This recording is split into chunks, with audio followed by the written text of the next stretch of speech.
नमस्कार दोस्तों, स्वागत है आपका हमारे चैनल में। सबसे पहले तो आपको विजयदशमी की बहुत बहुत शुभकामनाएं।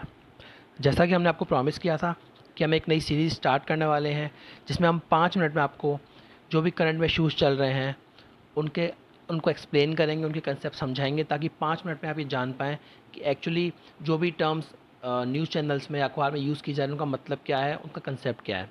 तो उसकी शुरुआत आज हम विजयदशमी के दिन से करते हैं, उस सीरीज़ की शुरुआत। तो उस सीरीज़ में पहला वीडियो जो हम बना रहे हैं वो बैड बैंक पर है। तो आइए देखते हैं बैड बैंक क्या है, बुरा है, अच्छा है, देखते हैं क्या है। तो बैड बैंक जानने से पहले आपको देखना होगा बैंकिंग बिजनेस क्या होता है। देखिए, बैंकिंग बिजनेस क्या होता है। मान लीजिए कोई बैंक है, ठीक है, ये हमारे कस्टमर्स हैं जिन्होंने बैंक में 100 रुपये जमा किया है, जैसे कि आप लोग भी करते हैं, सेविंग अकाउंट की फॉर्म में फिक्स डिपॉजिट या आरडी करते हैं। उसके बदले आपको क्या मिलता है? ब्याज मिलता है। मान लिया हमने बैंक ने आपको 5 रुपये ब्याज दिया, यानी हमने 100 रुपये जमा किया था और 105 रुपये बैंक ने आपको वापस किया। अब 5 रुपये बैंक के पास कहाँ से आएगा? तो उसके लिए बैंक क्या करेगा? बैंक ऐसे कस्टमर ढूंढेगा जिनको पैसे की ज़रूरत है, उनको पैसा लोन पर देगा। माना हमने बैंक ने इन कस्टमर्स को 100 रुपये लोन पर दिया और इनसे ब्याज चार्ज किया 10 रुपये। 10 रुपये हमने क्यों माना है? क्योंकि अलग अलग लोन पे अलग अलग ब्याज होता है। हमने उसका एवरेज अप्रॉक्सीमेटली मान लिया कि 10 रुपये, समझाने के लिए कि 10 रुपये यहाँ से बैंक को मिला। अब सिंपल सा क्या कंसेप्ट हुआ, बैंक को 110 रुपये यहाँ से मिला, 105 रुपये आपको दिया, 5 रुपये क्या हो गया? बैंक का प्रॉफिट। ठीक है, पर एक्चुअली ये सब इतना ईजी नहीं होता। इसमें एक चीज़ और इन्वॉल्व होती है जिसे हम कहते हैं रिस्क। रिस्क कैसे? क्योंकि बहुत बार जो लोन लेने वाले हैं वो पैसा वापस नहीं कर पाते। तो जब अगर लोन लेने वाले 90 दिन तक अपना पैसा वापस नहीं करते या ईएमआई नहीं भरते या प्रिंसिपल इंटरेस्ट नहीं चुकाते, तो वो लोन को हम बोलते हैं नॉन परफॉर्मिंग एसेट, यानी ऐसा लोन जो परफॉर्म नहीं कर रहा है। इसे हम बोल देते हैं एनपीए। और एनपीए के बाद वो लोन बन जाते हैं बैड लोन, जो बैंक के ऊपर एक बर्डन होते हैं। अगर बैड लोन बहुत ज़्यादा बढ़ जाते हैं तो बैंक के डूबने की नौबत आ जाती है। तो इन्हीं डूबते हुए बैंकों को बचाने के लिए एक कंसेप्ट लाया गया, बैड बैंक। ठीक है, बैड बैंक क्या है? एक तरह से गवर्नमेंट का बॉडी बिल्डर है, जैसे आपने मूवीज़ में देखा होगा, बॉडी बिल्डर जो पैसा वसूल करते हैं वसूली भाई की तरह। तो ये गवर्नमेंट का क्या है? वसूली भाई है, राइट। चलो देखते हैं कैसे करता है ये।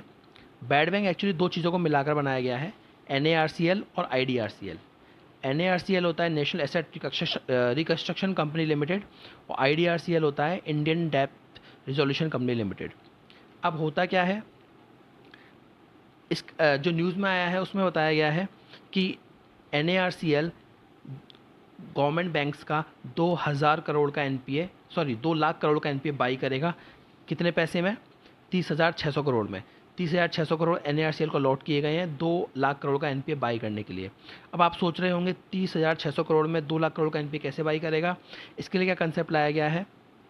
इसके लिए कंसेप्ट लाया गया है कि बैड बैंक जो भी एनपीए बाई करेगा उस अमाउंट का 15% तो कैश में देगा और 85% का किस में देगा? सिक्योरिटी रिसिप्ट्स में। जैसे मानो नेशनल एन क्या करेगा, जो भी एनपीए बाई करेगा तो उसने घर पे लोन दिया तो घर गिरवी होगा बैंक के पास, कार गिरवी होगी, ज़मीन गिरवी होगी। एन क्या करेगा? इन सबको अपने अंडर में लेगा, 15% कैश देगा, इन सबको अपने अंडर में लेगा और इनको भेज देगा आई के पास बेचने के लिए। और बेचने के बाद जो अमाउंट आएगा उसका 85% यहाँ देगा। जैसे मान लीजिए 20 लाख का हमने घर मान लिया, 20 लाख घर की वैल्यूशन है आज की डेट में, तो उसका 15% तो ये बैंक को अभी दे देगा और 85% कब देगा? उस घर के सेल होने के बाद, राइट। अब बेनिफिट क्या है इससे? बेनिफिट ये है, बैंक के पास इंस्टेंटली 15% कैश अमाउंट आ जाएगा, ठीक है, बैंक का एनपीए कम हो जाएगा। अब गवर्नमेंट को क्या फ़ायदा है इससे? गवर्नमेंट को फ़ायदा क्या है? गवर्नमेंट को बैंक को बचाने के लिए जो भी अमाउंट इन्वेस्ट करना पड़ता है, हर साल हम देखते हैं इतने करोड़ लाख रुपए बैंक में गवर्नमेंट बैंक में इन्वेस्ट कर रही है, वो नहीं करना पड़ेगा।